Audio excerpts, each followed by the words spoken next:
If you're over the age of 50, there are some simple mobility exercises that can be literally life-changing if you do them consistently. And in today's video, I'm going to show you what 3 of my favorites are and how you can do them easily at home. If you don't know who I am, my name is Harlow and I'm the Over-Fifties specialist physio here at HT Physio in Farnham. And it's my job to keep active over-50s independent, mobile and pain-free as they age. And today I'm going to be showing you exactly how to do that using 3 of my favourite exercises. Now before I show you these exercises, I just need to let you know they're not going to be suitable for everyone. Please do get checked out by your doctor before you give them a try. And if they cause you any pain, then just avoid them. Anyway, let's have a look at these 3 magic movements now. The first life-changing mobility move we're going to talk about today is the deep squat with a stick. And I love this exercise because it's so good for the mobility of your back, of your hips, of your knees, of your ankles. I do it all the time. I give it to my clients at differing levels and it really, really works. And all you need for it is a stick. Now you can use a walking stick or a hiking pole. This is literally just a broom handle and that is totally fine as well. Now the important thing with this exercise is we want to do it on a surface that isn't going to slip away. So a carpet works best. Do not do this on laminate or wood because the stick could slip and you could be in trouble if you're off balance. But basically we're going to use our stick to help us sink down into a nice deep squat and feel the lovely stretch that comes from a squatted down position. So you're going to drive your stick into the floor like this. You're going to keep your feet about hip width apart or shoulder width apart, maybe a bit wider.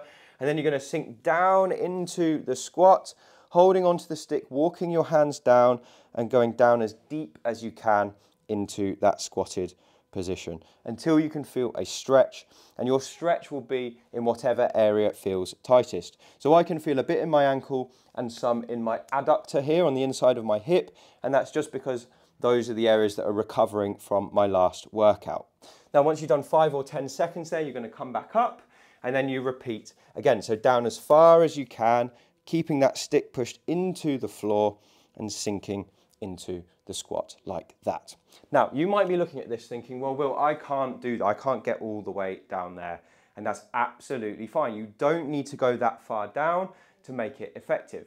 In fact, for most of my clients I tell them to do a quarter or a half of that movement just to get them going. So nothing really changes. You put the stick in the ground and then you stick your bottom out as if you're going into a squat. Just go as far as you can. Keep the form good so your back stays straight, your knees and your hips bend, and you'll feel a different stretch in this position than you will if you're going right down. It's still just as valid. It does not matter how far you go. This can work for just about everyone. Even if you can hardly squat and you just get to there, you can push your hips out behind you, feel a bit of a stretch in the hamstrings. You can also stretch your back in this position as well. So this is just a catch-all brilliant movement. Doesn't matter your ability level, there's something here for you. So again, you're going to squat down, maybe just to here, if that's as far as you can go. That will give you a nice stretch down here in your ankle as your knees go over your toes. And it's a life-changing mobility move. If you do 10 of those in a row, 5-second hold at the bottom each time, try and do it 2 or 3 times a day for a month and just watch what happens to your lower limb mobility. It can be magic for many people. The next life-changing mobility move is one that has quite literally changed my life because I do it all the time and I suffer from mid-back pain when I'm at my desk. So if you have pain in your mid-back or in your thoracic spine, all the way from kind of the neck down, this can be amazing helping you to relieve it. Now, I get this pain when I'm sat at my desk typing. I'm currently writing another book at the moment, so I'm spending hours at my desk each day, and that is having a really nasty effect on my mid-back. So I do this exercise a lot. Sometimes my staff will come into the room and they'll be like, what the hell are you doing? But I don't care because it just feels so good and it really helps. So to make this exercise work, you need 2 things. You need a stable back chair, so either a dining room chair or an office chair, and you need one of these. So it's a foam roller. Now you can get these very cheaply online, and basically they're tough, but they've got a bit of give to them, so it's not too harsh on your back. If you're on a shoestring budget and you don't want to buy one of these, that's fine. You can use a rolled up towel, but these tend to work just that little bit better. The exercise is super simple. You're just going to sit facing forward. You're going to drop the foam roller behind you so it lands somewhere between your back and the chair. And you're just going to slowly kind of wiggle it up so it's at about the level of your shoulder blades as you lean back into it. So you're going to lean back into the foam roller. You're going to take your two hands and you're going to put them behind your head like this. You're going to keep your lower back stable and you're just going to bend your mid-back backwards over the foam roller until you start to feel some stiffness. And for me, I feel it right there. So I'm pushing back into the foam roller and I'm kind of bouncing.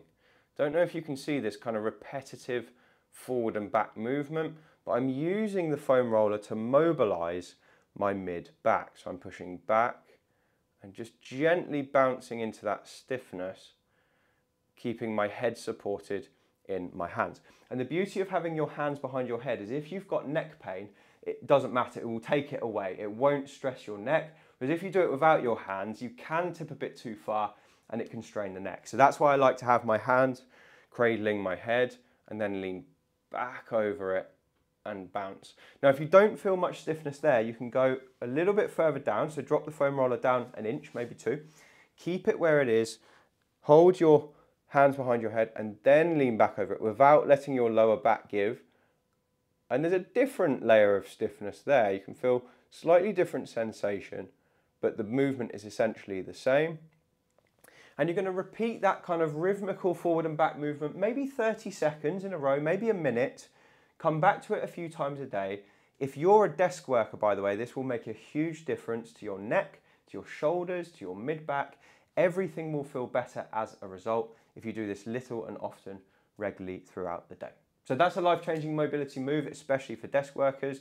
Hopefully it helps you as well. Before we go any further, I just want to tell you about 3-Tip Friday. 3-Tip Friday is my weekly email that I send out to my list, and it features 3 of the most interesting things I've found that week. It could be a health tip, it could be a piece of research I'm reading, or it could be a new tool that I've found to be really useful for helping people get more mobile. It's totally free. I just send it out once a week. There's no annoying promos inside, and you can sign up for it by going down below this video and entering your email in the 3-Tip Friday link. And then the final life-changing mobility move we're going to do here is one that helps your hips and specifically limits the progression of arthritis. So if you have stiff hips or arthritic hips, this might just change your life. It's a lovely exercise to do from your bed. It doesn't cause any stress or strain in most people. It's very safe and you can do it morning and night when you're already in bed. So what we're going to work on today is something called the double hip rotation. So we're going to be rotating our hips in 2 directions, internal and external. So to make this exercise work, you're going to lie with your head rested on your bed. Your knees are going to be bent up just to a nice comfortable position. Doesn't really matter how far they come. And you're going to start by just gently flattening your lower back into the bed. Now the crucial thing here is your buttocks and your back are going to stay in contact with the bed the whole time. So I'm going to drop my hands to here so hopefully you can see my buttocks don't, well I'll put my hands up here actually just so you can see my buttocks, that they don't lift up. And we're going to put our feet probably about a foot apart. So the knees and the feet are about a foot apart on each side. And then all we're going to do, keeping your back and your hips down, is rotate your legs so that this one drops down towards the bed and this one drops inwards across your body. So in this position, my buttocks are still down on the bed on both sides. This hip here has fallen into external rotation and this hip here has fallen into internal rotation. So we're challenging both hips but in different ways. Then we come back to center and repeat going back the other way. So this time my right hip is dropping into external and my left hip is dropping into internal, and then come back to straight. Now if you were doing this in real life, we would do this a little bit quicker. So we'd drop down just to stiffness and then go back the other way, drop down into stiffness. And what I like to do is just vary where my feet are, because you'll feel this in a different part of your hip depending on how close your heels are to your bottom. So I've got them quite close to my bottom now. I can feel this sort of deep in the groin as I rotate like that. And then when I come back to here, I'm going to straighten them out and then drop them down. And this kind of comes to a different part of the hip, maybe slightly further around the back of the hip for me. And you'll find that some positions are tighter than others for you. So this is not a knee rolls exercise, because for knee rolls we actually do allow the buttock to lift up. And the reason this is better for the hip is because when we allow the buttock to lift up, the emphasis goes away from the hip joint and into the spine. So it's great if you've got lower back pain, but if we're trying to improve our hips like we are today, we want to keep the buttocks down, so it's just the hip joint doing the movement. We're really isolating the hips for rotation. So that's the double hip rotation. I would work probably for about a minute on that. Do that twice a day, probably best done morning and night. And in about a month to 6 weeks, you're going to notice a big change in your hip mobility, less hip stiffness in the morning, possibly even sleeping better at night if you do this just before bed. And it should slow down the progression of hip arthritis and help you regain any lost mobility in those crucial joints. So those are my 3 life-changing mobility moves for people over 50. I hope you found these exercises useful. If you have, do drop a comment below and just let us know how you got on with them, because I love to read your feedback. Thank you if you take the time to do that. And if you want to get more from me, you can pick up a copy of my book. It's called Thriving Beyond 50, and you can find it on Amazon using the link below. It's got loads more advice and exercises inside, just like the stuff you found in today's video. Anyway, thank you for watching. I really appreciate your time, and I'll speak to you again on the next video.